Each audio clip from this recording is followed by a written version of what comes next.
in this particular room today because we have this Smithsonian Institution barn exhibit coming, and they've picked up a dozen boxes from Waseca yesterday, and they're spread out all over where we usually meet for Princess Cafe. So rather than try to seat you around a bunch of boxes, you're in here. But this works out nice, and it's a more intimate setting for Harley. And I don't think Harley needs any introduction, but at least from the sense I've gotten as you're walking up saying hi to him. So, oh, I did see he brought a saw, and he brought the corn planter, so it should be an interesting, kind of a stretch, you know, lots of corn planters. But to begin with, he would like me to be Ardell Brady, and I'm going to do the introduction that Ardell did for the kickoff for the sesquicentennial, and then Harley is going to talk about his ode that some of you may have read, some of you may have heard. So bear with me. Think of me as a little chubbier and with no beard.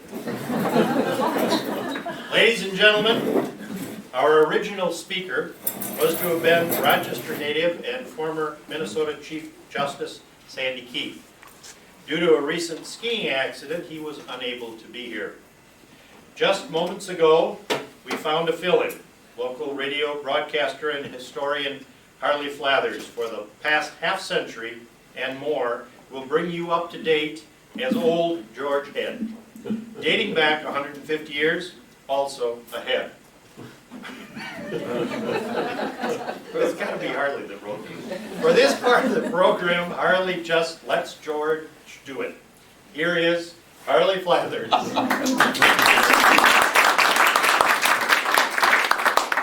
Listen, my friends from across the nation, we're getting ready for a celebration. My name is George, ahead of my time. A poor man am I with hardly a dime. 150 years ago, my team pulled a log, oh so slow. Up Broadway we went to College Street. There were no cars for us to meet. The oxen were slow as they dragged that log, with Henrietta and me and my trusty old dog. I love this prairie, the fresh clean air, the neighbors didn't seem to care.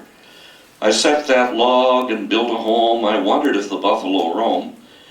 There were rivers and creeks without any names, many tasks to perform by gents and dames. It seemed like my home up in New York State, that city so big I could not wait. I asked my neighbors to name this new town. They looked at me with a question-like frown. I tied up my oxen out in the barn and told Henrietta, I give a darn.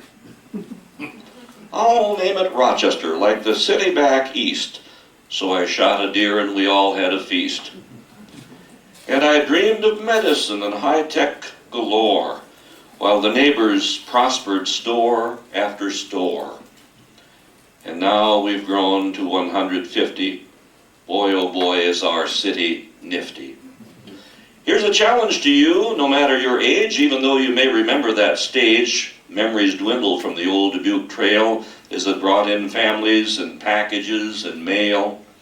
Buildings and homes and hospitals came. It really grew from that Mayo name.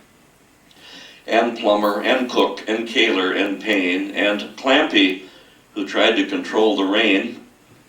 I remember the winds that leveled this city back in '83. That was a real pity. But the nuns and the doctors continued their resources while the rest of us folks drove buggies and horses.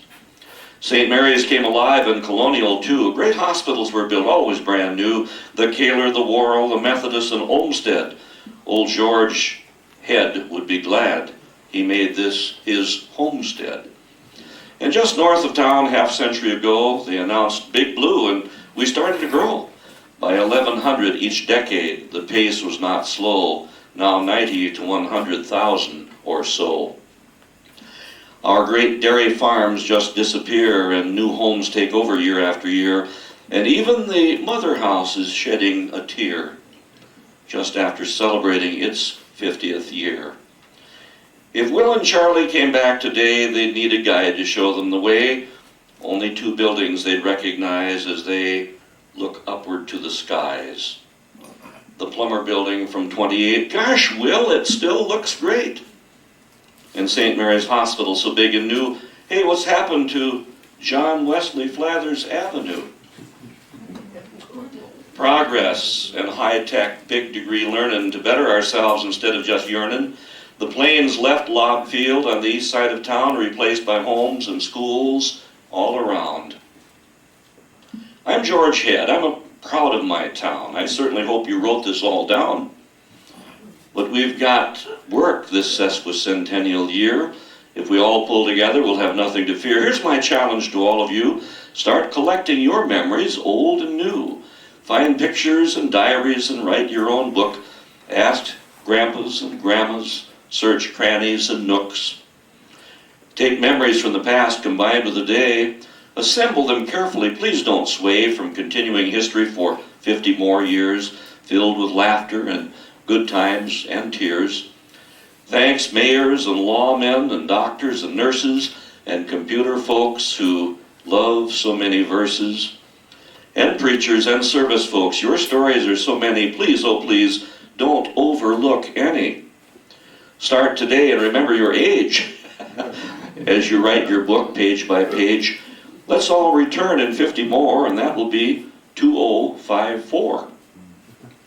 You gals today who are 39 will still be the same, and you'll be just fine. I'll add 50 to my 6 dozen, which means I'll probably outlive all my cousins. Now, old George Head was a man with foresight, and he had a parting shot that day.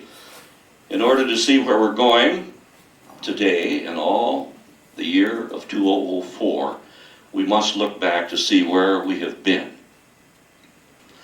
And that day, January 4th, when we did the sesquicentennial kickoff, I quoted Dr. Robert Schuller said on his hour of power that morning, based on the Bible verse Jeremiah 29:11, God has a plan for you, and the best is yet to come. And I'll add this. When you grasp on to history, it helps us set a standard to live by and build on and to improve our lives and our great community. May God bless you all as we move forward, believing that the best is yet to come. Thank you. We're done early. I can go home now, huh?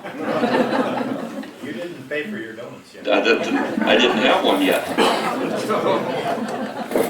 Thank you for coming. So many of you old friends, some that were invited people, because I'm always worried, as I've said before, this is probably a bigger crowd than Dale Hamilton, Larry Roberts, and I ever had combined. Larry Roberts, one of the original old radio announcers remaining. Stand up if you're able.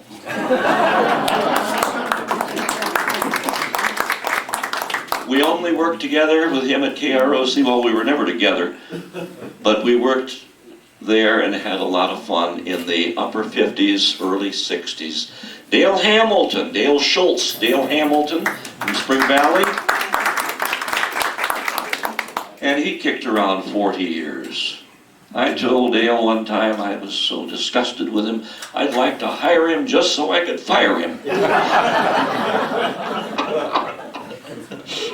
Of course, none of them ever got mad at me.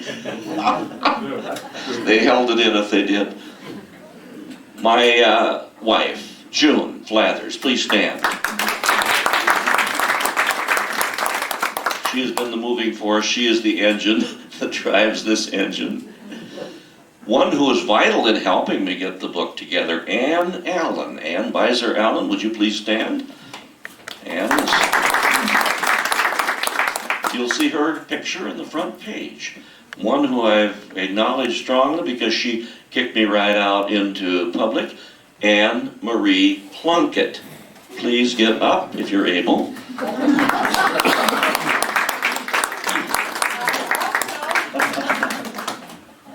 Pauline Wall, who wrote so many wonderful things in the Post Bulletin. She was only there 39 and a half years. Her job was shaky. And Pauline, thank you. Are you able to stand? She says she's got a bad knee. I said I'd check that before we go.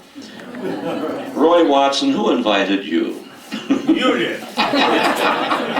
Roy Watson, old friend, you gotta stand. Gosh darn it. And there's some other people that are working on books, and I want them to get excited. Anne Marie is working on her. She's got 5 bushels of stuff because her father and her mother kept everything. Her father was a doctor here. She's got stories that'll blow my book into history. And we got to get her going. So I'm introducing her to Ann Allen and others to get started. Orville Kirkham, he's been glad handing us at church every Sunday. Orville, stand up. We've got him interested to get started in his book now. Orville Kirkham. And Emerson Ward, we still live in the apartment that you first were in at High Point many years ago, and it's as beautiful as the day you left it. Emerson Ward, thank you. Couldn't help but think when we were talking about the Princess Cafe, and how many people know about the Princess Cafe, and that the family member George Margolis is right here in the audience. George, stand up, and Mrs. Margolis. His cafe, the Princess, was directly across from Michael's on South Broadway. Michael's was number 15, and George told me moments ago his number was number 14. Well, now you say, where is that? It's right beside that new high-rise building, that 26-story thing. He said his Princess Cafe was right about where the alleyway or the little space right beside it. And I asked George the other day a little bit about the Princess Cafe. He said his father in 1919 started that as a candy store, and a brother came on a little bit later. I think the sweet shop opened in 1921, and one brother came. Which brother came then, George? Oh, Chris. Chris came. And then John came later. Yeah, for Harry, John, and Chris. That was the Princess group, and they were there in 1921 as candy, and they started selling sandwiches because this new thing called Mayo Clinic was there. You know, here were doctors and nurses who were finding places to eat. And so they saw the times and expanded to sandwiches, and finally in 1942 they discontinued the candy entirely, and the Princess Cafe was a popular place during the years until 1976 when they went out of the business as the Princess Cafe. 55 years. Well, now for those of you who haven't seen the Princess, the header and the fountains and the stools over on the other side, most of you probably have, but that is the reason for the Princess Cafe, keeping a piece of history. I told George that when Spike Jones and his City Slickers were here in 1951, and I think I took a girl with me, June, but I hadn't met you yet, and I can't remember the girl's name. I told June this morning, I said she and I are both at that place in life, we are maturing, you know. I told her even my little black book is turning gray. But at that Spike Jones after the concert, a number of people came in there to the Princess Cafe, and little George Rock, he was the little dwarf, funny man, and he signed my program as well. We're 150 folks. We, in the Flathers family, 150 now. 150 years ago, when Lindsay Flathers, with his family, John Wesley Flathers and William and others, and Lindsay's wife, came up from Indiana on the Mississippi to Dunleith, Illinois, and all the way up to Winona by boat, and came out from Winona with ox team and settled at Pleasant Grove. Before there was actually a platted village, Pleasant Grove would become platted the following year in 1855. Well, I bring this into focus because when we mention John Wesley Flathers and William, now William was my grandfather, so William and then Homer and then myself, and we'll refer to some of this as we go along. John Wesley played quite a role as he grew up, went to school in Chatfield. I didn't see his name there on the wall when I went, much later, but he got into the soil conservation and into county commissioner work and worked his way toward Rochester. And he also worked his way into the Minnesota State Legislature in 1886, and again he was elected in 1888. District 14, he was a Republican, 4 years in the Minnesota State House. Well, I have a feeling the fact that Rochester was very small now in the 1880s, this cyclone has just happened, and starting to talk about a hospital. I have a feeling that John Wesley Flathers, who was a little younger than William Worrell Mayo. Now, William Worrell Mayo was born in 1819. John Wesley was born in 1845, but they lived a block apart downtown during those growing years. You know where the Sebens building is now. The Sebens building, where formerly it was the red brick building, the first Mayo Clinic. Well, before there was a red brick building, there was a home there where William Worrell Mayo lived. 1 block to the south, John Wesley Flathers lived at the turn of the century, 1899 into 1900. That block is now directly north of the Franklin Heating Station. When you go by it, you can see all kinds of bicycles and cars. That's a choice piece of Mayo Clinic property. But that corner was where John Wesley Flathers lived during those years, up until about 1904. Now, I'll tell you why in a moment. During those years, he became very active. He was a merchant. He and a Mr. Russell at one time owned the Stewartville Elevator. He worked in a grocery, Pierce Grocery at 109 South Broadway for a while. John Wesley Flathers married in 1873, and his first wife died in 1903. He had 30 years with her, then he married a second wife, she died, and he even had a third wife. So fortunately, he didn't have all 3 wives at once. But getting back to the moment, after John Wesley Flathers, who was my great uncle now, in the 1880s and early 90s, after he'd finished his 4 years at the State House, suddenly William Worrell Mayo was a state senator. I have a feeling that during the years perhaps there was a little good-natured vying. One got up there, then the other got up there, and that was fine, because this is probably the only time that the Flathers people would have beaten the Mayos with anything. Most of what I tell you is true, and others may be slightly tainted. There's no one there to prove that I'm right or wrong. In 1903 or 4, a group of Lutherans came along to John Wesley Flathers on that corner. Now, when you drive by and see this vacant lot directly south of the Plummer Building on 2nd Street, the Lutherans came along and said, "Mr. Flathers, we want your corner to build a church." So for a sum of $2,500, he sold them the corner. They built a church, and he moved way out west on what is known as West Zumbro Street. We call it 2nd Street now. He moved way out west to where today the Blondell Motel is located. And he bought at least 50 acres in there. There was no street at that time going southerly, which is now 14th Avenue. John Wesley Flathers built 3 big block-type rooming houses, which the Richard and Doris Blondell had to tear down in the upper 60s when they built today's Blondell Motel. But he developed that land in there. He was a county commissioner at that time.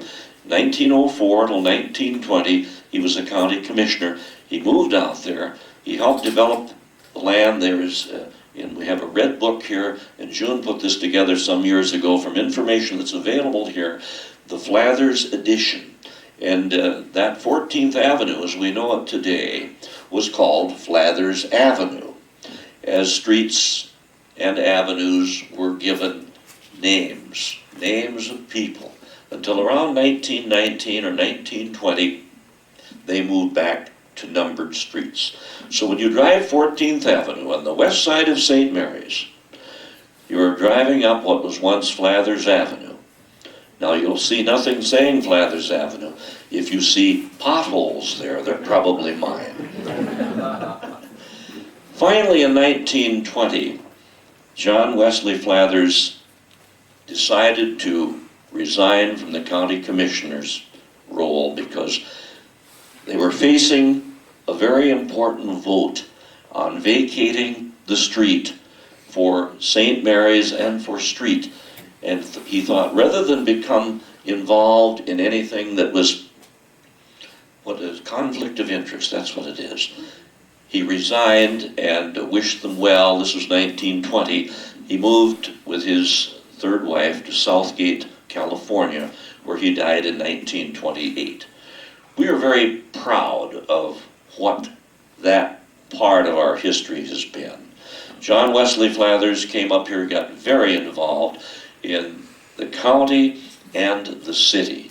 Meanwhile, his younger brother, William was born in 1848, and he and his father, Lindsay, would also be starting a farm. First, Lindsay helped John Wesley start a farm there, just southeast of Pleasant Grove. And then he took the younger man, William, who was my grandfather, and moved over on the farm on what is now County Number 2, headed, it's halfway between Stewartville and Chatfield. And that's where my father was born, and that's where I grew up also.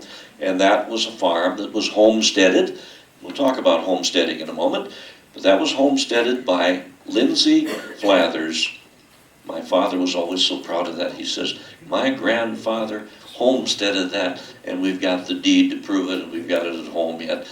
Abraham Lincoln, 1861. Some of you recall that Minnesota at that time is still a territory, as much of the nation. Territory from 1849 on until Minnesota became a state in 1858. So the government is encouraging people to take a quarter section of land. You know what a quarter section is, anybody? 168. How did you know, George? You're a town boy. 160 acres, a good quarter section. Clear it, work it, stay on it for at least 7 years, and it'll be yours. At least 7. Well, they did. And when my father and mother finally died, and we sold the farm in 1983, it had been in our family 122 years. And so it had been a century farm. Dad grew up there, I grew up there, and times change. But we love the agricultural part of our history of the area. Just digress for a moment. On your table is something called Country Breakfast on the Farm. And this year, our Country Breakfast event will be held right here on these grounds, June the 26th, in conjunction with our 150 years of agriculture. And these flyers, feel free to take them along or ask for more. We want to thank, Country Breakfast Group, Rochester Ag Committee is a totally voluntary. And we do these things by donations. We're not passing the hat, no. But it's done through donations. This is our 16th one. I've been involved from the day number 1 in a way to bring families out to see a working farm. Well, in other years when we had dairy cows, they could see cows being milked. This year we have no cows. John Hunsinger, do we have any cows? We don't, do we? No. But we're going to have some baby calves here, which reminds me of an old story, but we won't get into that. But some baby calves from the Kevin Conley farm where we were last year. There'll be wagon tours, there'll be Chris Cake's breakfast, and there'll be a lot of history unfolded June 26th from 6:30 in the morning till 11:30, or as long as you want to stay throughout the day. Those are the breakfast hours. It's going to be a lot of fun. I want to give you one other thing, and who's a farmer here that can stand up and demonstrate an old hand chuck corn planter? Who feels qualified to hold up my old hand chuck corn planter?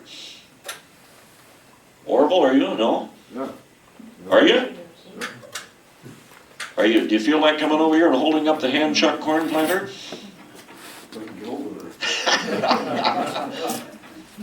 June can help you. June can hold it up here first and stand it up on its end, right on a table here or something. Get it up where it can be seen. Put it right up on the table there where you are, so it can be seen. You got to hand it. Got to put it up. There we go. Okay, now this is what grandfather brought home from Winona at one time. I say grandfather, my grandfather's father, Lindsay. This was a hand-chuck corn planter. Can you raise up that handle? Does that come up? There we go. Okay. The man pushed it into the ground with his foot. See where, over there at the right? Put your, yeah. Drive it into the ground. Yeah. Drive it into the ground. Got it in place, and a small boy reached into a bag and put 3 kernels of corn in it. Then you pushed the handle down, pushed it down in real hard, and picked the whole thing up and moved another, whatever, 30 inches or so, and made the next hill of corn. Grandpa came home with that, and I heard my dad tell this. He said, boys, with 2 of these and 2 sons, we can plant any amount of corn. So when you hear about the old hand-chuck corn planter, June and I gave this to the History Center here several years ago, and I was afraid maybe it was gone to other history, but the people here pulled it out and brought it here today. And Dad was always so proud of that hand-chuck corn planter, and he used to use it in the garden to plant sweet corn, do a row of sweet corn in the garden, because he just hung on to history. Thank you, Orville. You can take that home and plant some garden if you want to. You'll remember this day when Orville Kirkham helped demonstrate Homer Flathers' hand-chuck corn planter. What about that corner where those Lutherans built that church, where today it's just that parking lot? Roy, you know where it is, right south, across the street from the Plumber building. Okay, it was a Lutheran church for a lot of years. And then later years, the Lutheran church moved over on 4th Street and 3rd Avenue on the corner. And about 30 years ago, it moved south to 624 3rd Avenue, and today it's known as the Zumbro Lutheran Church. History just kind of keeps moving, doesn't it? I get kind of tied up into this thing called history. And we'll watch the clock here because they tell me that there'll be a time when we need to do some questions. I'm going to introduce something, and June, I don't know if you've heard about this, but June, you come up and hold this. This is called the witching stick. And how many of you have ever heard of witching for water? Oh, all right. First you went, and my dad did this, and he did it successfully, and I drank water from 2 wells where this was done, one on our home farm. You went to a willow tree or a cherry tree, and you cut as perfect a Y stick as you could. And this was the way it looked, the Y stick. You might want to take this through and just hold it up for folks to see, because on the edge of the Y stick, you held the point up like this. You put a little common pin in each side of the one down here, and you went walking along. This is strange, folks. If I hadn't seen it done, you could call it witchcraft if you want to. What you tried to do was start where a well was, where you had a stream. My dad, back in 1934 and 35, wanted a well house down beside the barn. We had a good well up near the house. And he made this witching stick, and he started walking across the yard and followed the water of the stream and got down to about 8 or 10 feet beside the barn, and the witching stick, the top point that was sticking up, fell over. And when that fell over, as he's gripping these common pins, the water, he says, is there. And he called Ole Thompson, who had the well drilling machine in Racine, Minnesota, and they came out and they drilled and drilled and drilled. For 3 days we could hear this big thud, thud.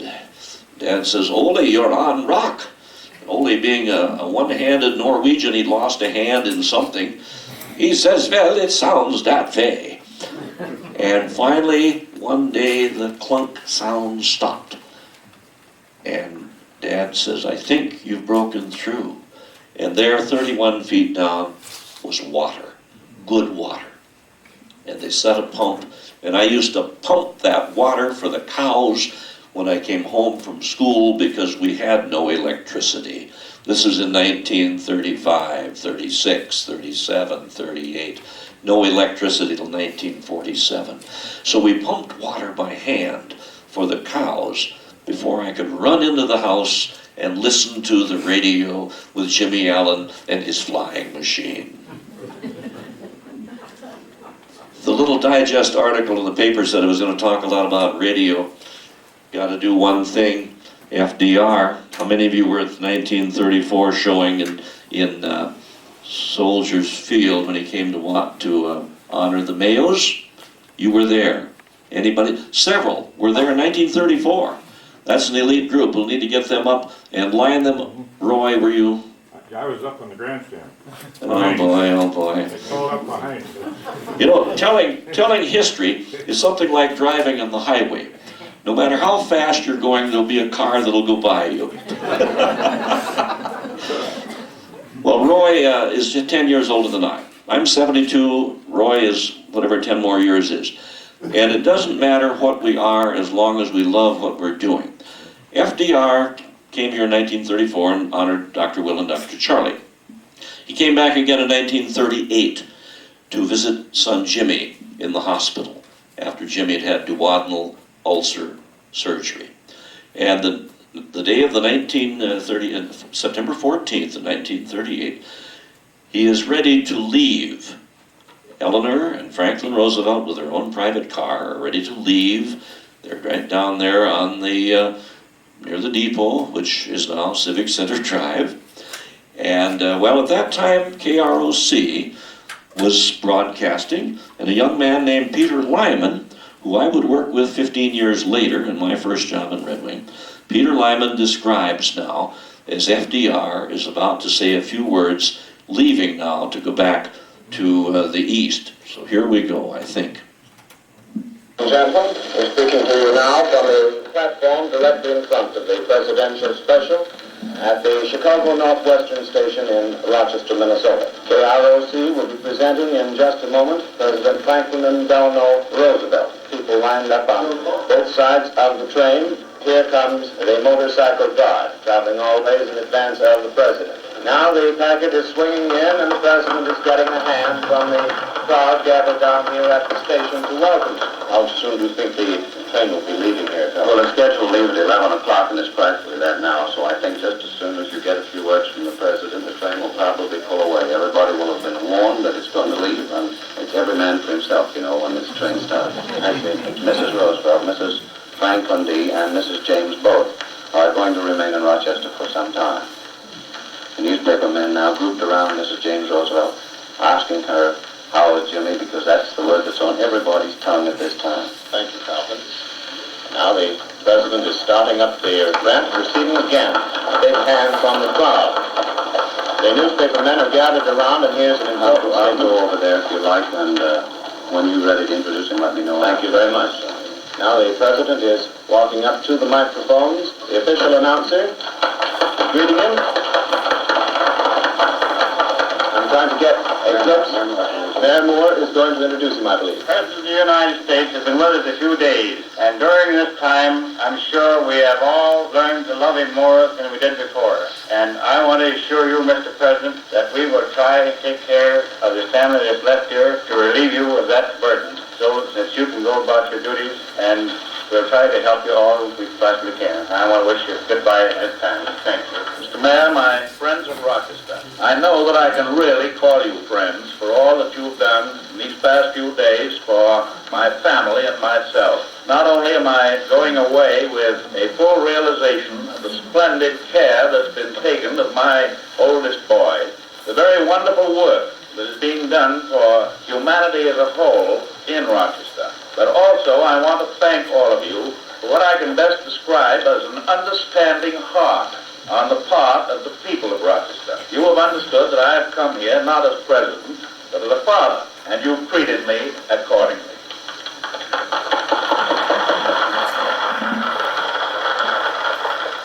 And so I'm going away knowing that you're still going to pull for that boy of mine, and that his wife and my wife are going to be in very good hands during the period of recovery. I'm going back now, not to my home on the Hudson River, but straight through to Washington. Because, as you know, having read the papers, that the condition of affairs in other parts of the world is extremely serious. And that's why I really have, as president, to go back to the national capital. And again, I want to thank you. I'm going away from here with a light heart and not only the most kindly feelings, but the most affectionate feelings for all of you good people in Rochester. That happened, and I want to thank, I lifted that off from that famous series, the 60th anniversary CD that KROC put out in 1995. And I don't mind stealing history if we can make use of it. Steve, or Charlie Smart. Are you Charlie Smart? Yes, Charlie. I invited Charlie because Charlie Smart at KROC has a great love for radio history. And I'm officially introducing him. He's young. He was born after I started working at KROC in the fall of '57, which puts him somewhere in 39 or something like that. That's close enough. Close enough. Charlie's on evenings at KROC Radio. I was there 20 years, and you must have been 20 now yourself. At KROC, 10 years. 10 years, And Radio okay. 20, right? You get up far along, we just padded whatever sounds good. But Charlie also gave me something. Now, I got a little more of that story, but Charlie gave me something else to share in a minute on KLER. So the president is gone. It's September 14th now. You keep this in mind, 1938. But the day before, as Paul Harvey would say now, you hear the rest of the story. The day before, Franklin Roosevelt said to that driver that he'd had in 1934, Clarence Fisher, auto dealer in Rochester, he says, I want to see some of this southern Minnesota countryside. Franklin Roosevelt loved agriculture and countryside. So a bunch of them got together and they were going to go south on Highway 63 to Stewartville, and then they were going to hang a left on Highway 30 and go to Chatfield. Well, they missed the stop sign, if there was one there, back in 1938, and they went beyond and went right through town and made the next left turn, which was a little township road just 6½ miles, straight west of where Harley, Flathers, and his sister Elaine were coming home into the sunshine of school afternoon. And 3:45, we look up and see this entourage of vehicles coming at us.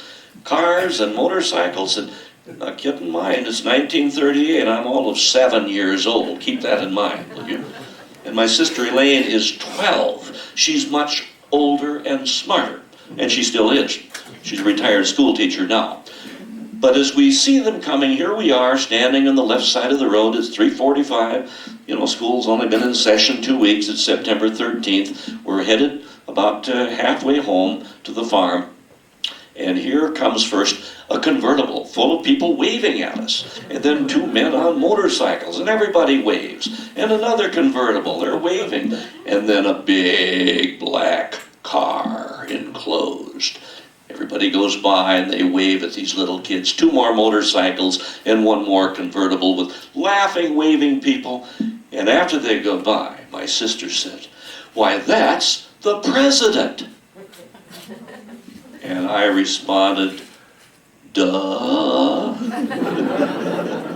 I'm sure I did, because when you're 7, you're not too excited about the president of mine. We never told a soul the next day, because the kids, they would have said, you know, we told them we saw the president yesterday. Did not.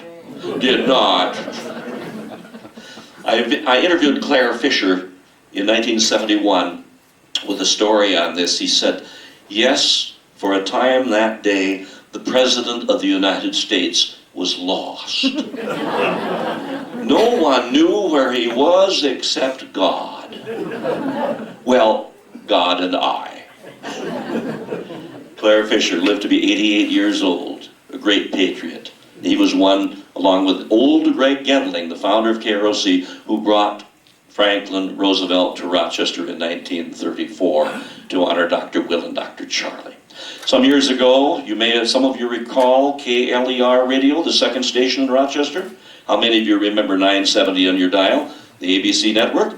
I want to thank Charlie Smart for this, because Charlie gave me a CD some years ago. He knew that I was into this, and we put a little bit of it onto a cassette, and it should be ready to come up.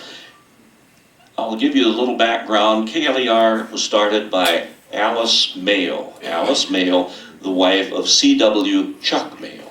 Chuck Mayo, son of old Dr. Charlie. Alice had seen people, heads of state, governors and presidents coming to visit Rochester and always going to the KROC studios, and Alice wanted a more lavish studio, and they built a very nice one, and the building stands yet to this day. It is the Iridescent House right across from Old City Hall. It was formerly, the Lawler Theater was right beside it now, and then there was the Model Laundry was right beside that, and so now the building stands, and Richard and Kay Townsend have that, is the Iridescent House. Up above were the lavish radio studios. Some of you may have been there. You were there, Anne Marie? I was in there. You were in there, gosh. That summer. I was working with the male kids. Right off the bat, early on. I asked Charles Mayo, who's just 3 years older than I, and his sister Maria Mayo Donovan, because I've got an extensive article coming out in the Post Bulletin, someplace in the second quarter. They asked me to do one on my memories of radio history here. So I asked them what do they remember about KLER, and they didn't have a lot to remember. I think Charles said it was a shame that it had to stop. We don't know why. It was a nice thing. They didn't have a lot of memories because they were little kids too. Well, they're a little older than I. The 1948 until 1952, 3.5 years, the station was there. And Alice Mayo wanted a television station, and so did KROC's David Gedling. And the Federal Communications Commission would only grant one television license to Rochester. So they got together and made a meeting of the minds, and I don't know why. This is the question, why they had to close off the radio station. Couldn't you just withdraw your application if you were Alice Mayo? Because the FCC wanted to go with a long-standing KROC, which was already NBC, and that was what would come in. So the KLER people simply dissolved the business. KLER took over some of the equipment, and for 10 years, that station frequency, 970 on the dial, lay idle, and eventually was picked up by a group of Austin businessmen, and it was run there for 30 years, and now the people that I work for, Clear Channel, we own it again, and I'm selling for 970 on the dial, which is now called KNFX. Talk about the changes of history that go around like this.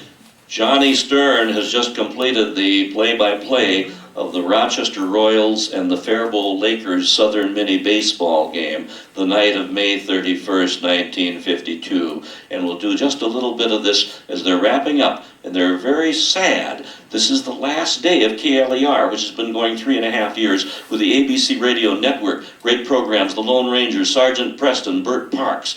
A lot of fine programs. And well, this is, if everything is right, this is what would happen here. Oops, wrong button. Now we go. I've enjoyed it very much bringing you these play-by-play broadcasts as well as spinning all those records for you. And Bill, we hope to see all of the fans out at the ballpark, and we certainly hope that all of you baseball fans certainly have enjoyed these broadcasts. We certainly have enjoyed bringing them to you, Bill. Well, this baseball broadcast is made possible by the Weber and Judd Drugstores, the Airport Restaurant, the Nelson Tire and Appliance Company. And as we have said now 3 or 4 times, it's been a pleasure. Remember to support your Royals by attending every game. This is KLER Rochester. We return you now to our Rochester studios. This is KLER in downtown Rochester. E-double-E-R-L-E-double-S, that's not fearless beer. Drink, enjoy, fearless beer. Mighty good beer, fearless beer. I would say fearless, please. The time now, 4 minutes past 10. Wait. Now, Peerless Beer was one of the big sponsors. You heard some of those others, Nelson TV and Appliance, and also the Airport Restaurant and Weber and Judd Drugstores. The Peerless Beer, that commercial was something. Now, Harry Rand is going to kind of wrap things up and give a little special thanks to all the people that are there, including Charles and Alice Mayo. They're in the studio for this final night. Stay tuned to KLDR for a recorded interlude of music featuring the orchestra of Ray McKinley. We hear first, Blue Room. The number one tune coming up in just a moment. But first of all, gang, I'd like to make a very special, rather ask a very special favor of you.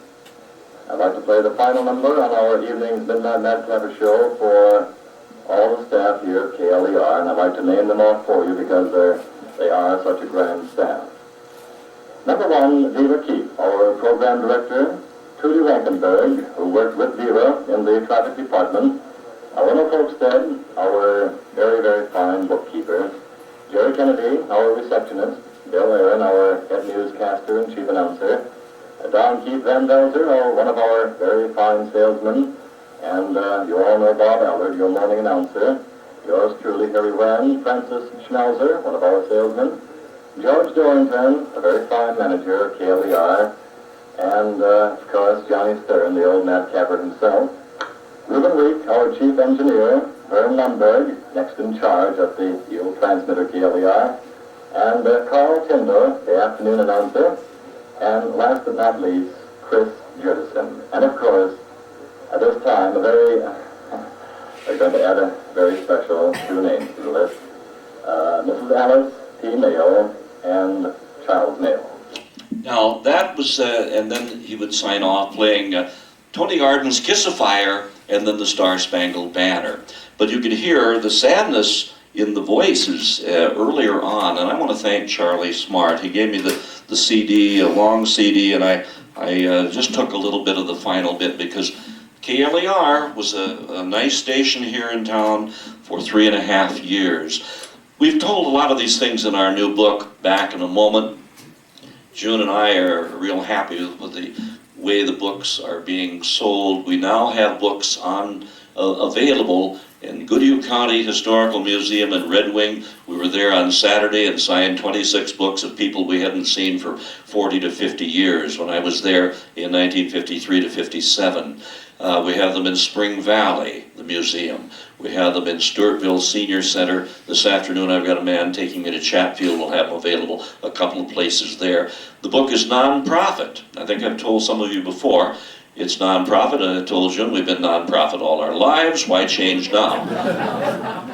But every book that is sold, wherever it's sold, we donate $5 back to that organization. And the reason that I have to have it non-profit, the Post-Bulletin granted me permission to use a number of their photos that surrounded me during my 40-some years of mischief, 50 years, I guess, because some of them are a bit historical. Some are hysterical, but some are historical. You'll see one in there where former Mayor Alex Smekta is shaving me. You'll see me emceeing a program out back of St. Mary's back in 1964, 40 years ago this summer, when we would see the people, the employees, sitting out on the lawns. And where I'm standing in that picture, it's right near the end of the book. Today, the Sister Mary Bry building stands, and right up above my head would be helicopters landing.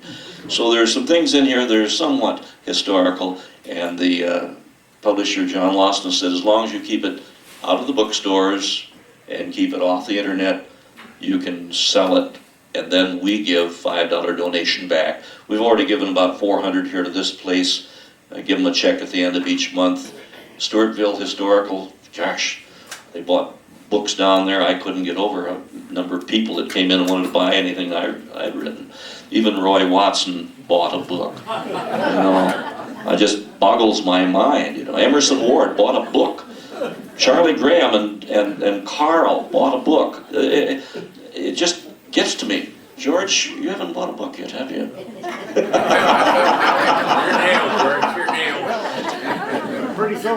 Before we leave today, I want to have June stand up and hold the saw. There's a musical saw. We're going to set up a musical saw display that's we tell about this in the back of the book. This is a Harry Diston saw. It was a great saw in most hardware stores, and makes good music. We tried it yesterday. Well, we tried it. It made some sounds. It wasn't too good. We also have on display a violin bow, and if you don't want to use a bow, you can start by playing using a stick. But because of time and everything, we're going to just play one quick song on the cassette, the saw, And that'll be less painful for you to watch me getting ready and doing a saw. This is one of the songs I saw. There's a complete description in the back of the book, and that's where it should be. If you want to learn to play the saw, it'll be a lot of pictures in there. And this particular rendition was when we played in 1955 in Chicago at the American Farm Bureau Federation.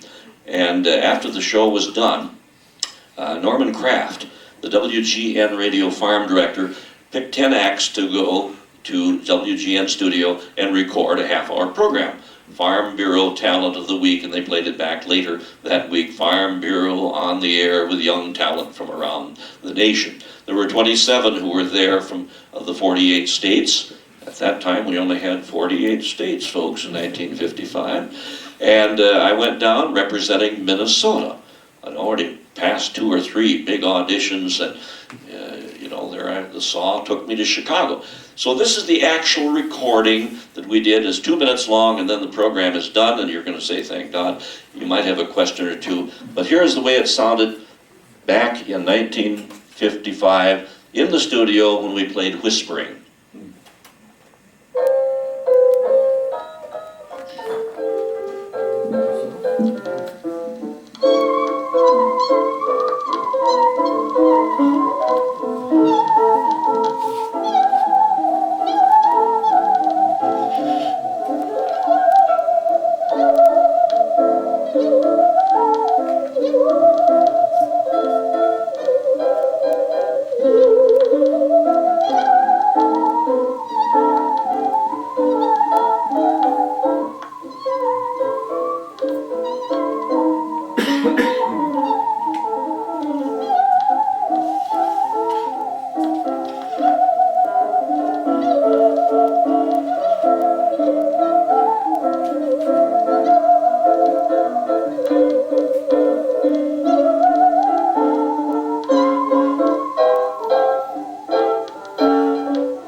Piano. I'd never met him before. We didn't rehearse. He's a studio pianist. It really was fun.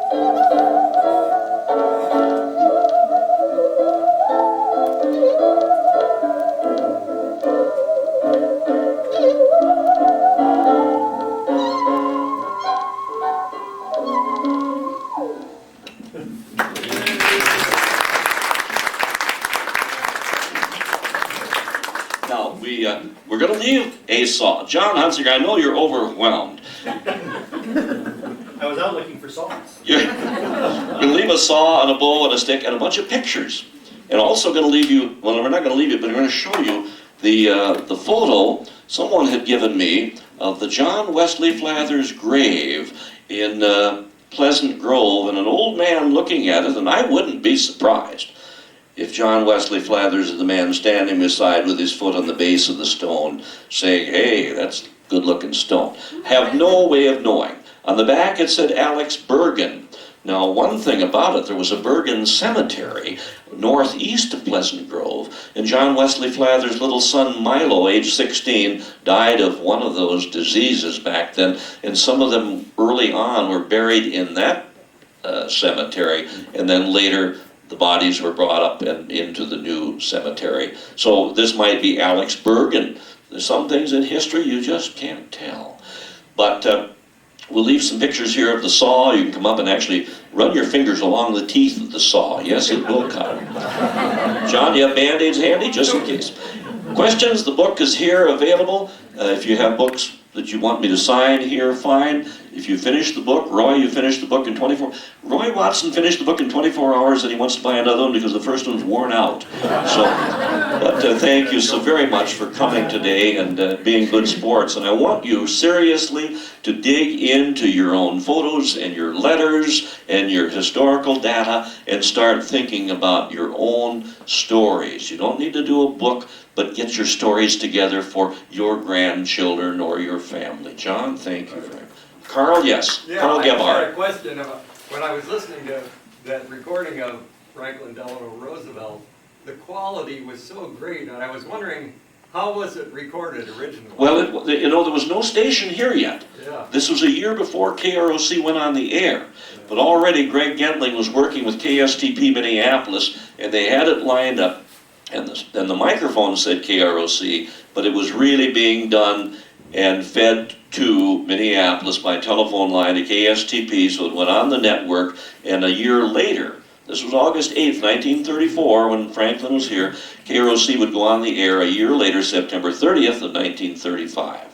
So they had things in place. What was the medium? I recall people had the ability to record onto blank phonograph records. Probably had an old disc. I wouldn't be surprised. Discs came in before reel tapes. I played them all. I recorded all of them. Larry Roberts has memories, and Dale Hamilton memories. You know, you go back 40 years, things are a lot different now. Any other questions, folks? I just have something I want to tell you and everyone. Anne Marie Plunkett, come on up here. Just No. I hear it all the time, and I don't know if people know. But it is Hold it better. Maria, Hold it not Mary. Hold it, Maria, not Mary. Yeah, Okay, I said, yeah. And she Maria doesn't like Maria it. Mayo, because you played with the kids. That's true. Maria Mayo, now Mrs. Bernard Donovan. George. Yeah, I'd like to make a comment. You know, we heard Roosevelt's speech, and I just can't help saying another one. One time I heard him right after the Depression. I mean, this was 10 years after. He said, "Men, you are thirsty. It's a long time since you had a glass of beer. If you want beer, you shall have it. Beer you have, want beer you'll have it." All the memories. And we had no electricity. We had no plumbing. And that's in 1930s.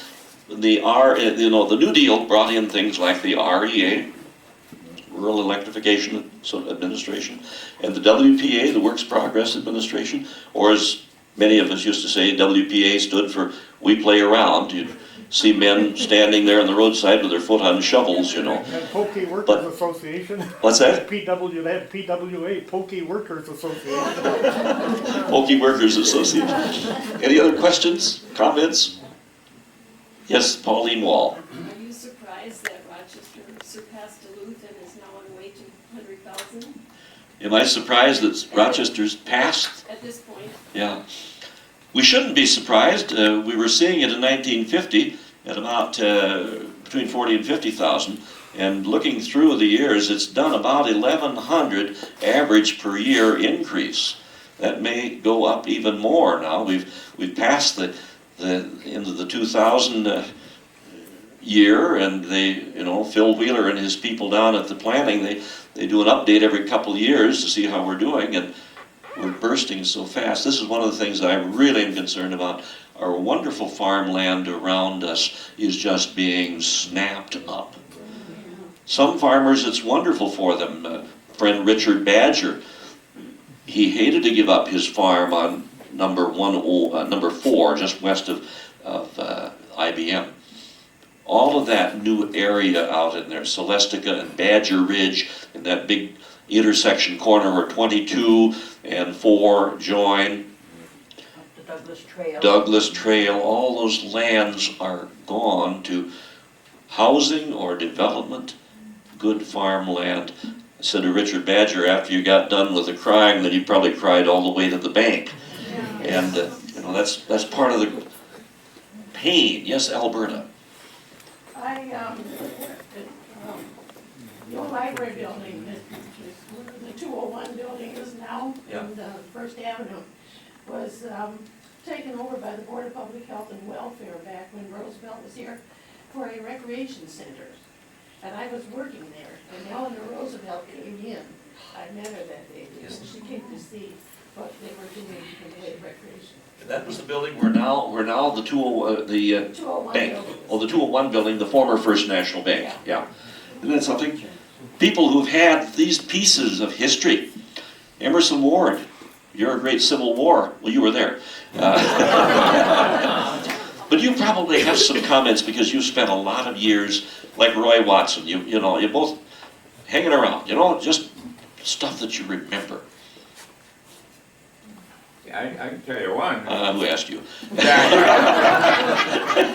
you're through with him. No, well, Emerson's thing, go ahead, Roy. Well, you know, most of you know I was associated with Kaler all those years, and we used to stand and fight because KROC stood for Kaler Runs Our City.